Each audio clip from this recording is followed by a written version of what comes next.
Sabemos que, dependendo da escola que você estudou, aprender algo pode ser realmente difícil, por mais simples que seja a matéria ou o conceito que está sendo ensinado. E quando falo em aprender, eu não estou falando em decorar. O que mais aconteceu comigo, por exemplo, quando eu estudava, era prestar atenção na aula, ler o que foi passado, decorar o conteúdo e na prova reproduzir o que eu decorei. Mas de fato, eu não tinha aprendido aquele conhecimento, porque depois de um tempo, algumas semanas depois, eu já havia esquecido o que eu tinha aprendido, ou na verdade o que eu supostamente tinha aprendido.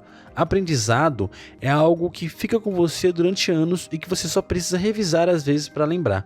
Aprendizado não é decorar. Devido a essa dificuldade que enfrentamos na escola, na nossa juventude, começamos a ter raiva e a evitar certas áreas do conhecimento porque tememos voltar àquele tempo angustiante em que se exigia o aprendizado, mas não existiam possibilidades e recursos necessários para se aprender. E isso provavelmente aconteceu com você também em relação à biologia. No meu caso, eu não lembro de nada que eu aprendi de biologia no ensino médio. Eu só lembro de ter uma professora bem chata e ranzinza que mais falava dos méritos dela do que ensinava de verdade. E em biologia, essa questão de decoreba é ainda mais complicada, porque certas áreas da biologia são bem abstratas e elas falam de coisas que a gente não consegue ver a olho nu. Então fica difícil entender o que é um ácido nucleico, uma adenosina trifosfato, um ácido deoxibonucleico, uma mitocôndria, complexo de Golgi, enfim, são vários nomes difíceis para coisas que não conseguimos ver, entre aspas, de verdade,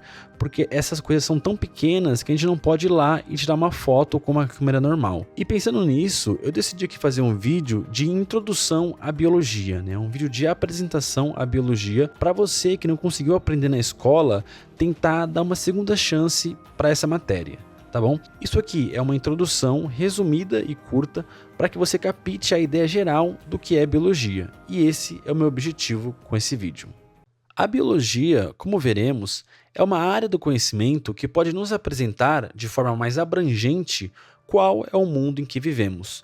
Eu falo mundo porque, apesar de a biologia estudar a vida, a própria vida exerce um papel fundamental na alteração do ambiente e na criação de ecossistemas. Um exemplo disso aconteceu há bilhões de anos atrás, quando certas bactérias fotossintetizantes começaram a liberar oxigênio no ambiente. Essas bactérias tiveram um impacto significativo no aumento de oxigênio atmosférico em nosso planeta. Esse evento provocou uma grande extinção em massa e contribuiu para o surgimento da camada de ozônio. Então, é como se a vida se retroalimentasse, sendo selecionada pelo ambiente e alterando o próprio ambiente, em um ciclo belo, mórbido e complexo. Biologia significa estudo da vida, e como o próprio nome sugere, possui como tema central a vida em nosso planeta.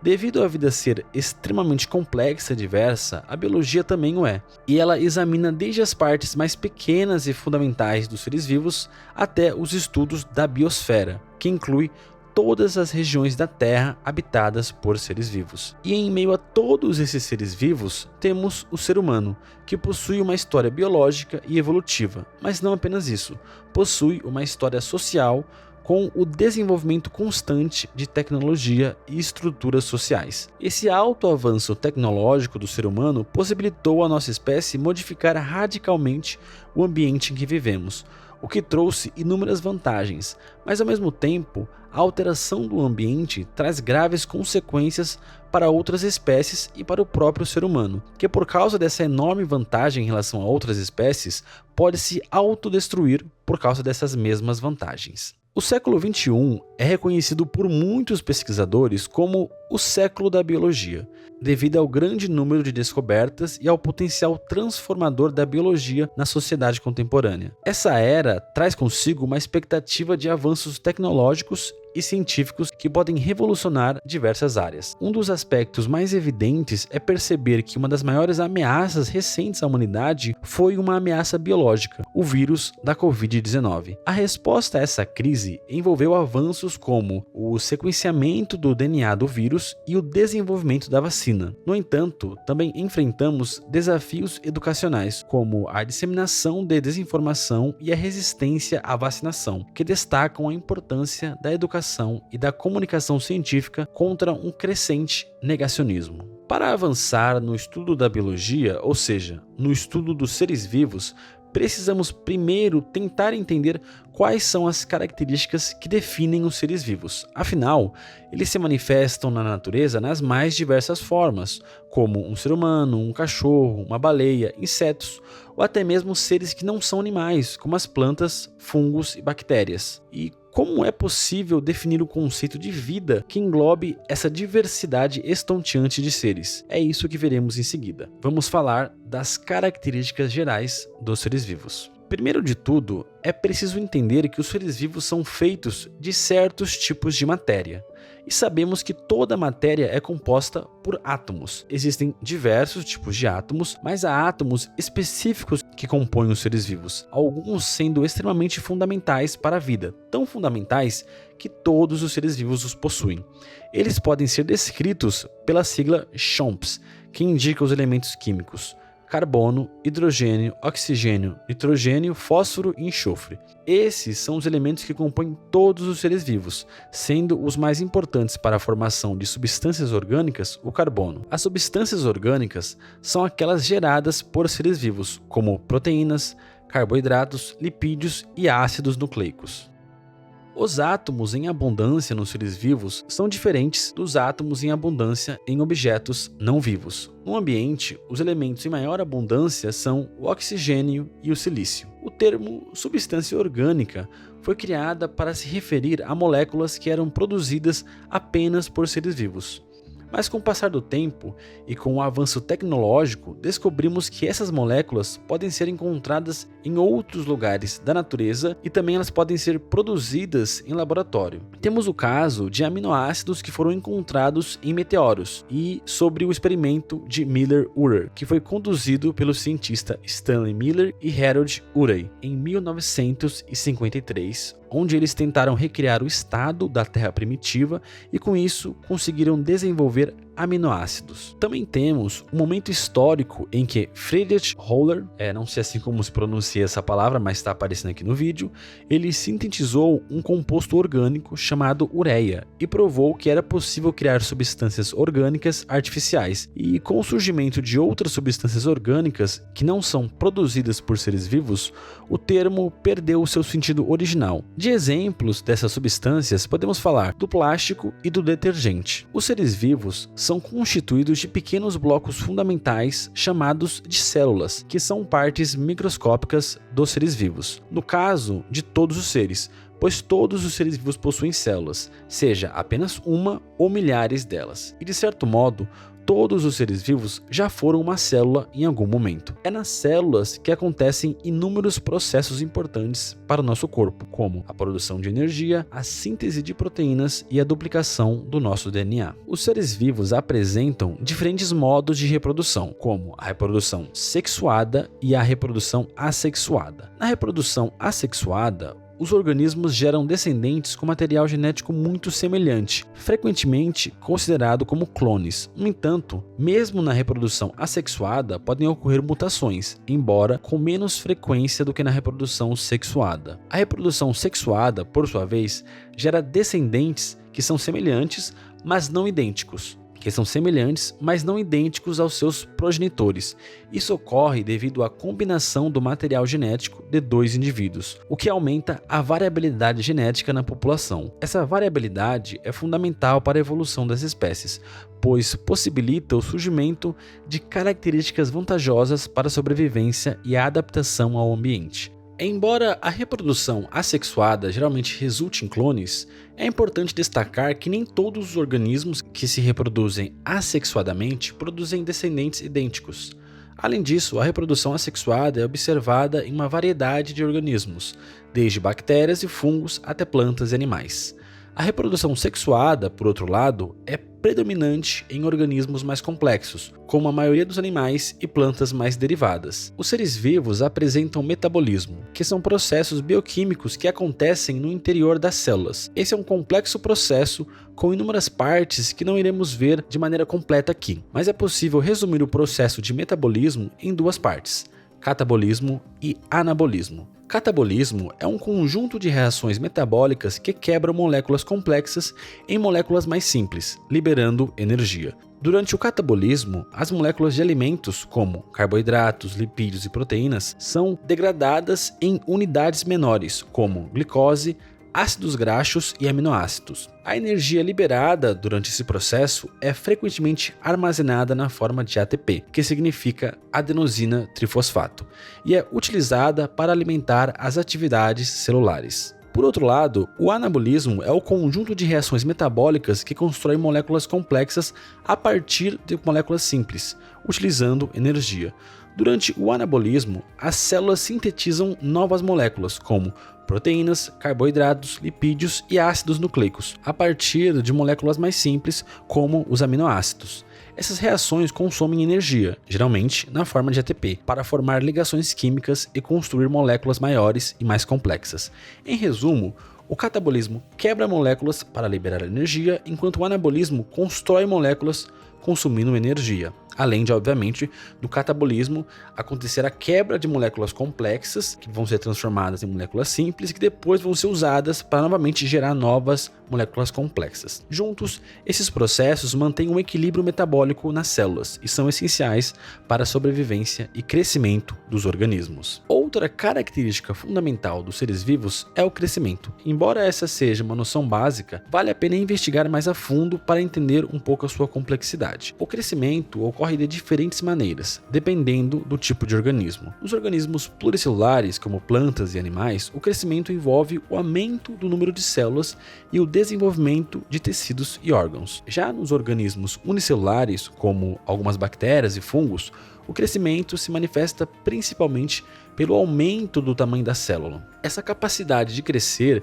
está intimamente relacionado ao metabolismo dos organismos. Por meio do metabolismo, as células obtêm os nutrientes e a energia necessária para crescer e se reproduzir, seja para formar novos tecidos nos organismos pluricelulares ou para se reproduzir nos unicelulares. Portanto, o crescimento é uma característica essencial da vida, que reflete a capacidade dos organismos de se desenvolver e se adaptar ao ambiente ao seu redor. Outro fenômeno natural que ocorre com os seres vivos é o processo de evolução, no qual, ao longo de inúmeras gerações, as espécies vão adquirindo características aleatórias que surgem através de mutações no DNA. Essas características, se mostrarem úteis para a sobrevivência e a reprodução das espécies, são selecionadas pela natureza, fazendo com que o gene responsável por essa característica se torne mais frequente nessa população, permitindo que apenas aqueles que possuem esse gene consigam sobreviver. Esse processo, no qual os indivíduos com características específicas sobrevivem, é chamado de seleção natural e foi descoberto de forma independente por dois cientistas. Esses são Charles Darwin e Alfred Wallace. A seleção natural é um dos mecanismos da evolução. Existem outros, mas até o momento a seleção natural é considerada o mais importante mecanismo evolutivo dos seres vivos. Um exemplo interessante que podemos dar em relação à evolução está relacionado ao querido panda gigante, que demonstra como a evolução molda as espécies de maneira única e específica. Este urso apresenta adaptações extraordinárias em seu grupo, sendo uma das mais notáveis a sua mudança de hábito alimentar. Enquanto os outros ursos são em sua maioria onívoros, consumindo carnes e algumas frutas, o panda gigante é exclusivamente herbívoro, alimentando-se apenas de bambus. Essa singularidade alimentar levou a adaptações anatômicas e fisiológicas notáveis. Por exemplo, seu sistema digestivo e dentição, que originalmente evoluíram para digerir carne, foram modificados para processar eficientemente o bambu, uma fonte alimentar abundante e seu habitat natural. Devido ao baixo valor nutricional do bambu, os pandas precisam consumir grandes quantidades para suprir as suas necessidades energéticas. Como resultado desse hábito alimentar peculiar, uma característica curiosa se desenvolveu: a presença de um sexto dedo nas mãos dos pandas. Esse dedo adicional é essencial para auxiliar o panda a segurar o bambu, desempenhando um papel muito semelhante ao uso das mãos humanas para manipular objetos. Sem esse dedo extra, o panda teria dificuldade em manusear os galhos de bambu de forma eficaz.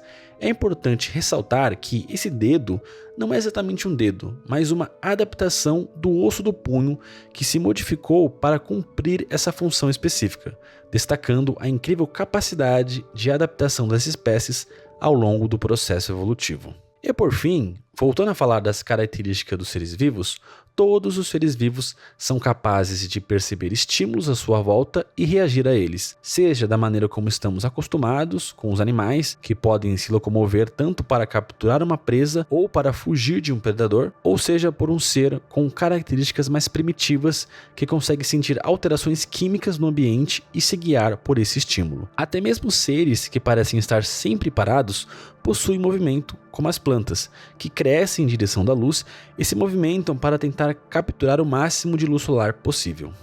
Afinal, o que é a vida? Discutimos um pouco antes sobre as inúmeras características que definem os seres vivos e também mencionei que essa descrição não é categórica. Ainda existe um certo debate em relação ao que é ou não é vida. Afinal, existem alguns seres que não se encaixam totalmente nas características citadas no texto, o que levou alguns cientistas a elaborarem conceitos de vida mais abrangentes, como a definição de John Maynard Smith. Entidades com as propriedades de multiplicação, variação e hereditariedade são consideradas vivas, enquanto aquelas que não apresentam uma ou mais dessas propriedades não o são. As entidades que não se encaixam em todas as características dos seres vivos e que geram dúvidas são os vírus, viroides e príons, que são entidades que não apresentam estrutura celular, mas possuem algumas características bem especiais. Os vírus são formados por algum tipo de ácido nucleico, como o DNA ou o RNA, e são protegidos por cápsulas proteicas. Existem alguns vírus que possuem um envelope formado por uma membrana lipoproteica, muito semelhante aos das células. Os vírus só adquirem manifestações vitais quando penetram células vivas, sendo, portanto, parasitas intracelulares obrigatórios. As características que geram dúvidas sobre os vírus serem considerados seres vivos incluem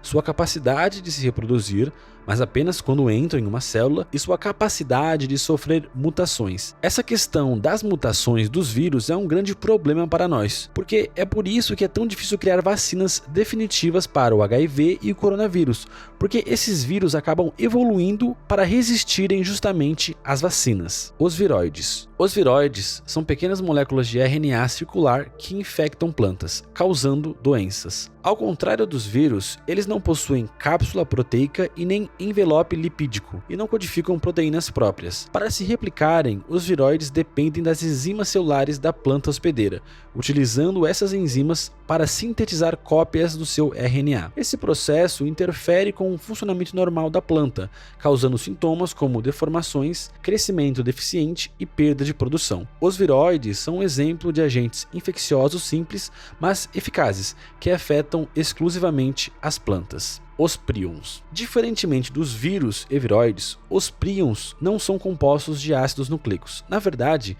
eles consistem em proteínas deformadas que têm a capacidade única de transformar outras proteínas normais em príons, desencadeando assim um efeito cascata que resulta em consequências terríveis. Isso pode levar ao desenvolvimento de doenças devastadoras, como a da vaca louca, que causa a degeneração do cérebro, transformando ele em uma espécie de esponja. O príon foi descrito pela primeira vez em 1982 pelo bioquímico Stanley Prusiner, laureado com o Prêmio Nobel de Medicina ou Fisiologia em 1997, por suas contribuições fundamentais para o entendimento dos príons e suas implicações na saúde humana e animal. Vimos que os seres vivos possuem um grande número de características e são incrivelmente diversos. Por conta disso, a biologia pode ser dividida em diversas áreas que estudam coisas que podem parecer distintas, mas tem como proposta unificadora a vida. Por exemplo, temos a ecologia, que estuda a relação dos seres vivos entre si e com o ambiente, o que nos proporciona conhecimentos geográficos e físicos sobre o nosso mundo.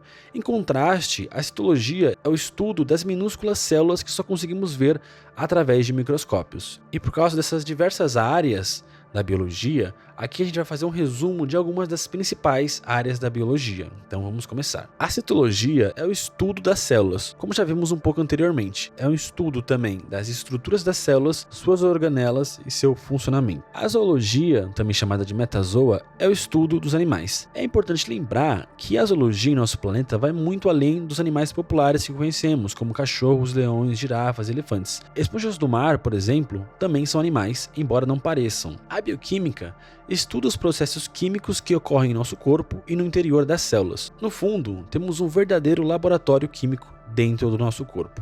A botânica estuda as plantas, organismos extremamente importantes para nosso planeta e para a existência de outros organismos como os animais. Mesmo que as plantas sejam frequentemente ignoradas em nosso dia a dia, é importante notar o quão populosas e importantes elas são para o nosso planeta. A fisiologia é a área da biologia que estuda as funções e os processos físicos e químicos que ocorrem nos organismos vivos. Isso inclui o estudo das funções dos órgãos, sistemas e tecidos, bem como as interações entre eles para manter a homeostase, ou seja, o equilíbrio interno do nosso corpo. A histologia, que é o estudo dos tecidos, a genética, que estuda os genes e os processos genéticos, a sistemática, que é a organização dos seres vivos em categorias de parentesco, e a ecologia, que estuda a relação dos seres vivos com o ambiente. Podemos estudar a biologia partindo do geral para o particular, ou do particular para o geral. Seguindo essa ideia do geral para o mais particular, podemos ter a seguinte sequência: biosfera, ecossistema, comunidade, população, organismos, sistemas e órgãos, tecido, célula e molécula. Para organizar os níveis de biologia, podemos começar com a parte mais fundamental da matéria, os átomos, que podem se manifestar de diversas maneiras. Temos o hidrogênio, oxigênio e carbono, por exemplo.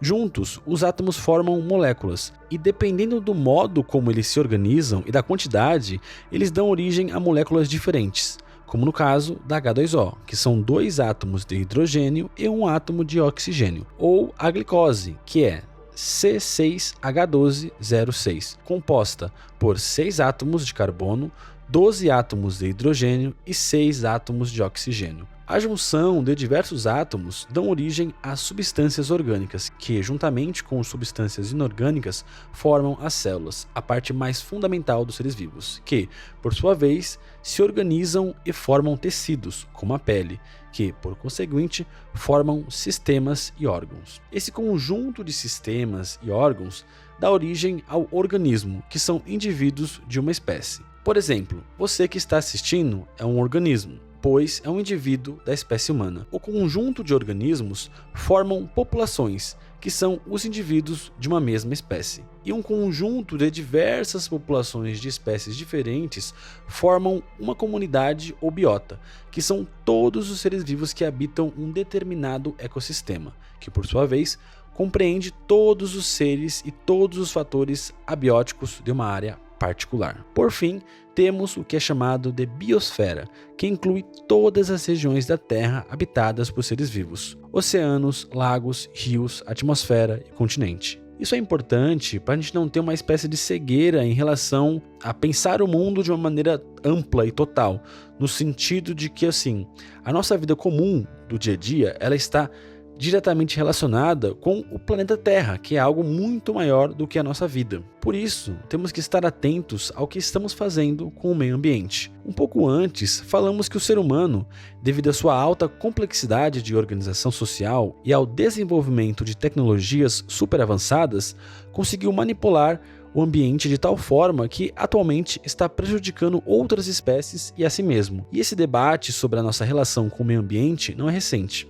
Na década de 1850, um cacique indígena ficou famoso por debater esse assunto. O seu nome era Chef Seattle, um líder indígena norte-americano que enviou uma carta ao presidente dos Estados Unidos da época em resposta ao interesse do governo em comprar suas terras, no caso as terras indígenas. Na carta, ele destacou a importância da terra para o seu povo e abordou a relação dos seres humanos com a natureza, enfatizando que qualquer alteração no meio ambiente afeta diretamente os seres humanos. Este pensamento ecoa um princípio fundamental da ecologia, que considera a interconexão entre todos os seres vivos e o ambiente que compartilham. A carta do chefe traz reflexões profundas sobre a natureza como um todo, na qual o ser humano é apenas uma parte, um animal vivendo em equilíbrio com outros seres. Ele argumentou que as mudanças provocadas pelo ser humano no ambiente podem levar à morte e à extinção de muitas espécies, alertando para as consequências graves que essas alterações podem ter para os próprios seres humanos. Essas ideias antecipam conceitos fundamentais da ecologia moderna, que estuda precisamente essas interações complexas entre os seres vivos e o seu ambiente. A natureza da ciência. Por fim, a gente vai falar agora um pouco sobre a natureza da ciência. O debate sobre a natureza da ciência e o que ela representa é complexo e extenso. No momento, eu não possuo o conhecimento teórico necessário para responder com precisão o que é ou não é ciência, pois esse questionamento está inserido nos estudos da filosofia da ciência. Esse debate levanta questões polêmicas como o que é ciência, o que é pseudociência, a psicanálise é pseudociência, o marxismo é ciência, as ciências humanas são ciências. Não pretendo e nem tenho a capacidade de responder essas perguntas agora, mas posso apresentar algumas ideias que considero corretas sobre o assunto. A ciência é um método usado para investigar os fenômenos naturais, como os raios que caem do céu, os estados físicos da água, a gravidade e os seres vivos, especialmente nas ciências da natureza. Esse método envolve observar o mundo e os fenômenos naturais de maneira profunda, descrevendo como ocorrem e formulando hipóteses para explicar suas manifestações. Inicialmente é descrito o fenômeno, mas a ciência ela vai além da simples descrição. Ela formula questões como por que os objetos são atraídos para o chão e busca respostas através de hipóteses. Por exemplo, alguém pode propor, talvez haja um ímã, uma força dentro dos objetos que se atrai com outro ímã que está no centro da Terra, e isso impede que a gente saia voando por aí. No entanto, como podemos saber se essa hipótese é uma explicação plausível para a gravidade? A resposta está na crítica à hipótese e na realização de testes para confirmá-la. Surgem perguntas como, o que seria esse ímã? Onde ele estaria localizado dentro dos objetos? Esse ímã realmente existe? Essas questões podem levar a debates que duram séculos, ou se tornam questões que são facilmente resolvidas em algumas décadas. Isso demonstra a construção coletiva do conhecimento. Outros pesquisadores desafiam e contribuem para responder essas perguntas. Esse método de investigação nos permitiu compreender fenômenos naturais, como o eletromagnetismo, possibilitando o desenvolvimento de ferramentas cada vez mais complexas. Essas ferramentas têm o poder de impactar o mundo de diversas formas, seja para o bem ou para o mal. Devido à sua capacidade de influenciar o mundo, a ciência ganhou um status de buscadora da verdade, porque possibilitou avanços no conhecimento que não seriam alcançados de outra forma. Bem, é isso pessoal, chegamos ao final de mais um vídeo, obrigado por ter assistido até aqui, e essa é a introdução à biologia. Ficou um vídeo bem grande, mas eu queria fazer um vídeo desse bem completo, em complemento a um outro vídeo que eu fiz aqui no canal, tá bom? E podem ficar tranquilos porque eu vou fazer um vídeo sobre cada tópico aqui desse vídeo, entendeu? Eu vou deixar bem fragmentado, para até uma questão de consumo, né? Se você ficar com um pouco de preguiça de ver um vídeo grande, ter vídeos menores sobre os mesmos assuntos, ajudam a reforçar o conhecimento, tá? Então se você chegou até aqui e gostou desse vídeo, por favor, considere se inscrever no canal e deixar um like para indicar para o YouTube que esse conteúdo é relevante para as pessoas que estão assistindo, tá bom? Vou ficando por aqui, até o próximo vídeo, falou, tchau!